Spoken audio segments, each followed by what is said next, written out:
welcome to Unsprue Review.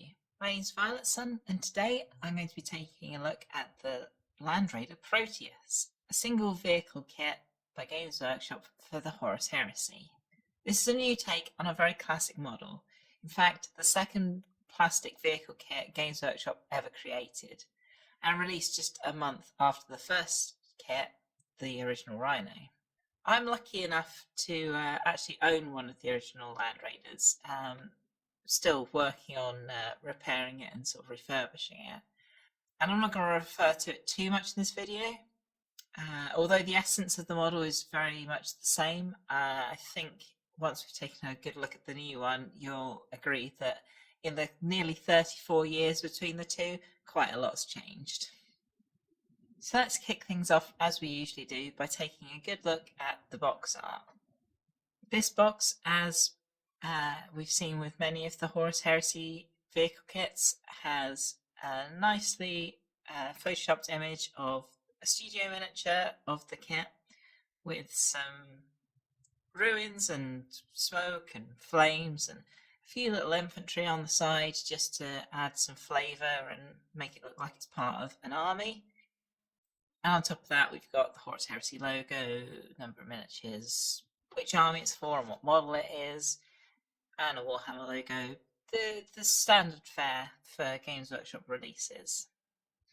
Now I think this box front is pretty cool, although it's got a very cinematic angle on this Land Raider, which actually doesn't show the model very well. It looks very cool, and if you know what the model looks like, which most people who have been playing Warhammer for any length of time are familiar with a Land Raider, but for a new player I think it's maybe not the best piece of art to have been put together. It doesn't it looks very cool, but it doesn't really show the model off to its full potential. Quite a lot of the detail you can't see because it's behind the bit of the model you can see. Of course, a lot of that is remedied by the back of the box, which has a really nice 100% scale representation of the Land Raider, some of the weapons options, the alternative front, as this has a version with an assault ramp as well as what I believe is the explorator version. So obviously you can see the model more clearly on the back of the box. But most people are only going to look at the front of the box until they are already drawn in to picking it up off the shelf. The back of the box also has some rough colour selection advice if you're planning on painting this model for the Imperial Fist of Suns Horus, which is better than nothing. I think these are two of the more popular legions. So yeah, it's good to have some sort of painting advice for newer players. So yeah, not a bad box. Other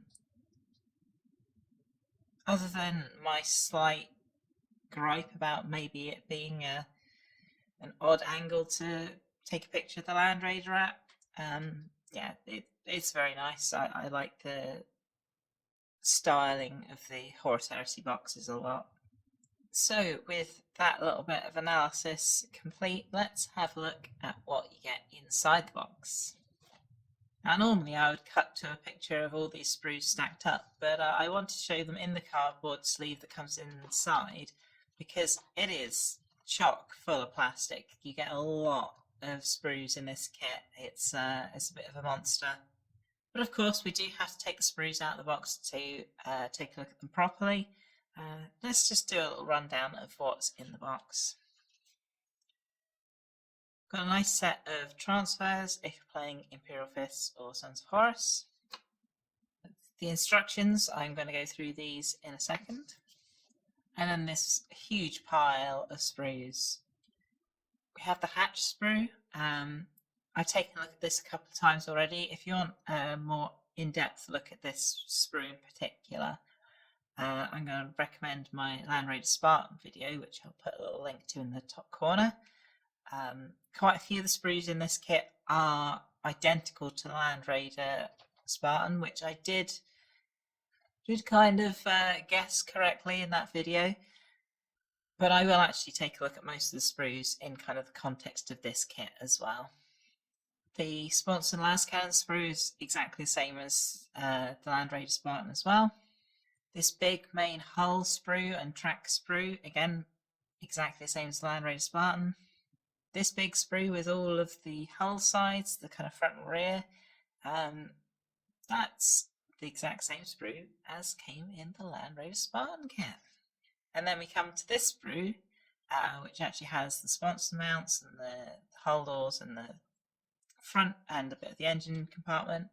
This is the unique sprue that allows you to build it as a Proteus Land Raider, which is some really cracking design work by the Games Workshop team, managing to have this amount of plastic that's exactly the same.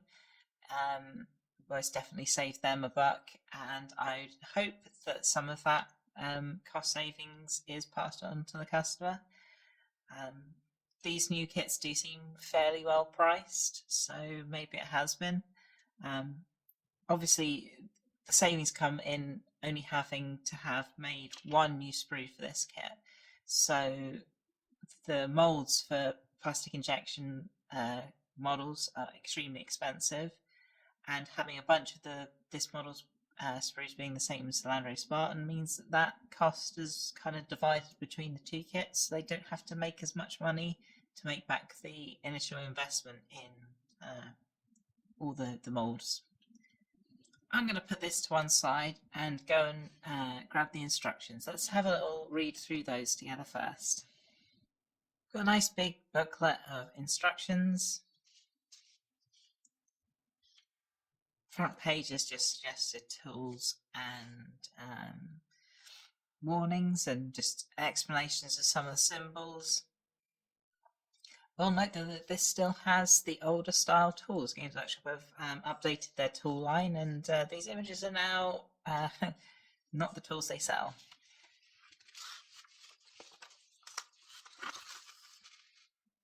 The instructions are very nice and clear, very slow steps, taking you through only attaching a couple of pieces at a time, which with a big kit like this is actually quite a good way of doing it. You want to let the glue set on some of these assemblies before you move on to the next bit, otherwise you're going to end up with fighting lots of big plastic pieces that haven't become firm yet. A lot of this construction is very similar to the Spartan, obviously as the kit set shares a lot of parts with it, with of course the sides being slightly different because you have a different mounting piece that makes the tank a little shorter. The rear engine is very similar, and it's only when you come to kind of the central section that the design changes quite a lot. Now, obviously, the main choice you have in this kit is whether you build it as the troop carrying version or the explorator version. The main difference being one has an assault ramp on the front. I was contemplating seeing if I could magnetize the whole front of the hull to have it to be able to swap out between the two versions. But I'm just sort of looking at the parts here, and I think that would actually be quite difficult to do. Perhaps if you built the explorator version that has the front weapons, then it's only the very bottom of the front hull that you'd have to swap out between the two. Perhaps that's something I'll try and do a video on. Drop me a comment if you want to see me try and do that sort of crazy conversion. One thing that does look like it's easy to magnetize are the hull mounted weapons, as you got options for heavy bolters, las cannons and flamers. It does look like quite an involved kit. There are a lot of stages and an awful lot of parts, but I think it's something where with enough patience and following the instructions very carefully, I think anyone could get this kit together eventually. And as we've seen with almost all of the Horus Heresy tank kits, quite a few pages are dedicated to just all the different hatch guns and pintle mounted weapons and crew commander sticking out of the hatch assemblies. There's quite a lot of this that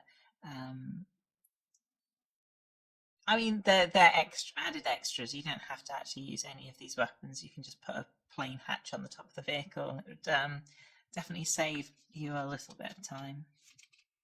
There, of course, you've got even more options for hunter-killer missiles and searchlights and bits and pieces like that. And on the back, just a few example builds. As we've seen with all the other Horus Heresy instructions, there's no extra painting information or vehicle stat data sheets or anything like that. It's just the pure instructions. I will say the printing on this seems very good. I think I'd mentioned in previous reviews, some of the black and white printing can be a little hit and miss, with some of it coming out very dark, some of it being actually smeared, but this is pretty good quality, and even though it's black and white, it's fairly clear. So not an awful set of instructions. I would like to see these be in colour. I'm still not quite sure why the kind of what is sold as the premium game, the more fancy collector's version of 40k, if you will, has the lower quality instructions. It doesn't make sense to me. With those thoroughly reviewed, let's have a look at some of the sprues. I thought I'd start off with the last canon sprues. As I mentioned earlier on, this is exactly the same set of parts that you get for the Spartan Land Raider. So you can build these as twin mounts, so with 4 las cannons on, which is obviously not a configuration a standard Land Raider can take, but it's cool that I guess you end up with some extra parts with this when you're building a Land Raider Proteus.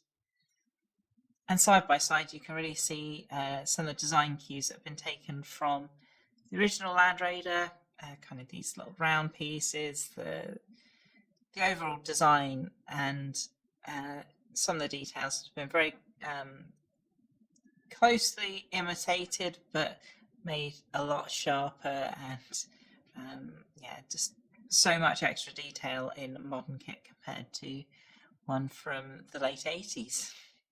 But it's nice that such an old design can still look so cool. Absolutely tons of detail on these weapons. I'm not going to go piece by piece through this sprue. If you want a closer look at my Land Raider Spartan review, I went a little more in depth on this sprue. Next up, we've got one of the main sprues, I guess. It has the bottom of the hull, some of the rear of the hull, including the engine block, a load of tracks, some of the weapons like the las cannons and the heavy bolters and heavy flamers are on here. And as I mentioned, this is shared with the Land Raider Spartan. Some very, very smart kit design. I do like these style of tracks, the kind of link and length method, as it's called in a lot of historical tank models. And these have a lot of very nice fine detail, especially when compared side by side with the original Land Raider that was kind of lacking in track detail, shall we say. I do really like this design of engine power pack with the great big smokestacks. This is something that came in with the Forge World resin version of this kit. They've done a great job of managing to keep a lot of the very fine detail even on these cylindrical surfaces, which is quite a difficult thing to do, but it does look very, very nice in plastic. Another of the kind of major sprues, which houses the front and back of the hull sides, as well as quite a few other miscellaneous bits. It kind of feels like they had to get these big parts onto a sprue, and then they ended up with quite a lot of extra space, so other odds and ends ended up on this sprue, such as the side doors. These are the same size as the Land Raider Phobos, the kind of 40k Land Raider, and as such you can put like chapter or legion specific doors onto this kit that you fit on the sides at least. One thing I really like about the Land Raider kit in this guise is these enormous drive wheels at the front of the vehicle. Possibly somewhat unrealistic, but it just makes the tank look so imposing, having this huge set of treads going all the way around it. And some of these extra bits I was talking about, odds and ends for the commander on the top of the vehicle, just little tactical displays, or specs readers, or who knows what they're really meant to be. Very useful for converting Master of Signal and other kind of characters separate from the vehicle, but quite characterful for an explorator that's meant to have all these sensor packages. Having the commander on top with one of these could help represent that sort of upgrade. And on the other side, you've got this of this one, you've got these very nice like holographic 3D map, and some other pieces you get are some embossed little logos for the Imperium and Sons of Horus, although I'm sure you could use those on any traitor vehicle to just sort of show some allegiance to the War Master. And there are quite a few different designs throughout this sprue. Useful bits to clip off the sprues and keep in your bits box, even if you aren't going to use them here. You can use these for banner tops or terrain pieces or all sorts of different things. And then we come to kind of the main sprue that makes this kit build the Proteus Land Raider. These side pieces are very similar to the ones in the Land Raider Spartan, just kind of shortened down, as the two vehicles are very, very related, just with some of the road wheels taken out and some of the length taken out of it. The front assault compartment is quite similar to the Spartans, although again much smaller. And the assault ramp and top door are very similar in kind of detailing to the Land Raider Phobos, the more familiar 40k version of the Land Raider. But this top door is a different size to the one on the Phobos Land Raider. So if you've got like a chapter upgrade set for a Land Raider, the side doors will fit onto these, but the front kind of this top hatch is very different in dimensions. I don't think it's definitely not a drop-in replacement. You might be able to trim down the sides and do a little extra work to make it fit. But yeah, this is quite a different part. Maybe we'll see new upgrade kits from Forge World to do the various legions and give some different upgraded detail parts. But of course, those kind of embossed pieces I showed you on the last sprue will also fit on here. So there are options to add a little more detail just within this kit without having to buy extra upgrades as well. And the detail on the interior of the tank is quite nice. This assault ramp's got quite a lot of fine detail with the mesh flooring and the little bolts and whatnot. So if you're someone who does like painting the interior of your tanks and posing it with the doors open, I think that would look quite nice on this vehicle as well. The other option for the front is the Explorator version, which has this kind of big radiator grill or something. I've never really worked out what this is supposed to be, with the option to take a bulldozer ram as well. And then on the upper hull, there's kind of two options as well. With the Proteus troop carrier, you have to take the version that has the extra little hull-mounted guns on the front. But the Explorator can either have just a little commander's hatch with no front guns and a more flat front plate, or you can optionally upgrade it to have the front hull guns as well. And this kit's been made nice modular, so you can do either version with out any chopping or changing of parts. You just glue together whatever bits are going to work for the version you want to build. The rear engine deck is quite nice.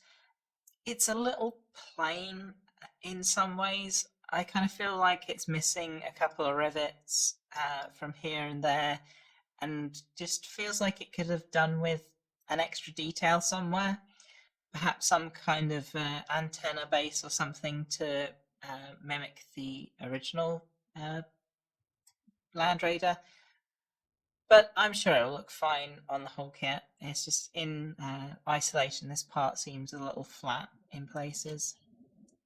There are some very nice nods to the original Land Raider, like this vision slit for the Explorator version without the upgraded guns. In the original Land Raider, it's a little more simple. It doesn't have these little rivets or anything, but it's very cool to see nods to the old kit in this one. So, the Land Raider Proteus. I think it's a really cool kit.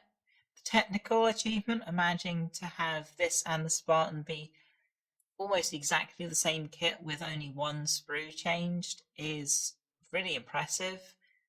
It seems like this range of kits has been really thought of in advance, with things like the Rhino and the Predator similarly sharing so many parts with only a couple of extra sprues and one sprue taken away to swap between the Rhino and the Predator.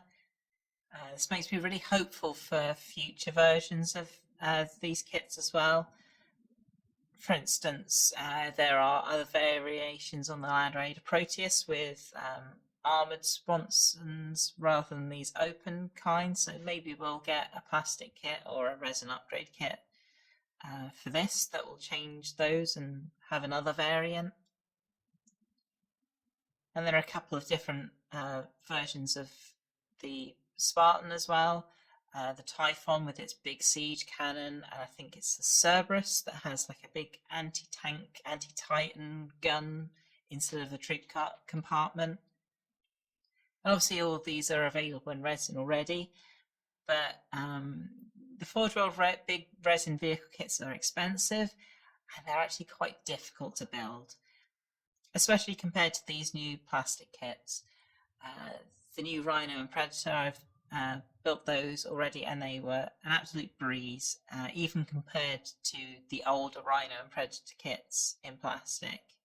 Which brings us to the portion of the video where I say what I'm going to do with this kit. I am tempted to paint it up in Imperial Fist colours for my ongoing Horus Heresy Imperial Fist Force, a video of which you can see on Arbitrarian's channel. We're all four of us are slowly making progress on our armies and starting to come together to actually play some games soon. And I think a Land Raider would be a nice vehicle for that army. But I also have a Custodes force, which is more for 40k than 30k, but of course you can use most of the models in both. I think one of these painted gold would look really cool. So I may end up having to buy another one of these. I'm thinking these are going to be quite popular for both 30k and 40k, as especially with the ability to put the heavy bolters in the front and have the assault ramp. This is a really, really close variant to the 40k standard Land Raider. And I think most opponents aren't going to care which kit you use, whether you use the now much older kit or this very nice shiny new one. If you've picked up one of the Land Raider Proteus kits, I would love to hear what your plans are for it. There are definitely some variants of the Land Raider that aren't really available, like the Achille. And I wouldn't be surprised if someone goes ahead and builds some of those variants using this new model. If you've enjoyed this video, if you could give it a like, that would be much appreciated, as it really helps the channel grow. If you want to see other reviews, I've reviewed quite a few of the Horus Heresy plastic kits now, and those can all be found on my channel page. And of course, subscribing to the channel is the quickest way to find out when new videos are coming out. I want to say a big thank you to everyone who has subscribed. We've hit 500 subscribers already. I didn't really think the channel was going to grow quite this quickly. I have to apologise that my release schedule has been a bit hit and miss lately. I've been on some new medication that's made me a little lower energy, so doing a bunch of recording and editing's been taking a bit of a backseat. Thank you all for watching, and happy hobbying.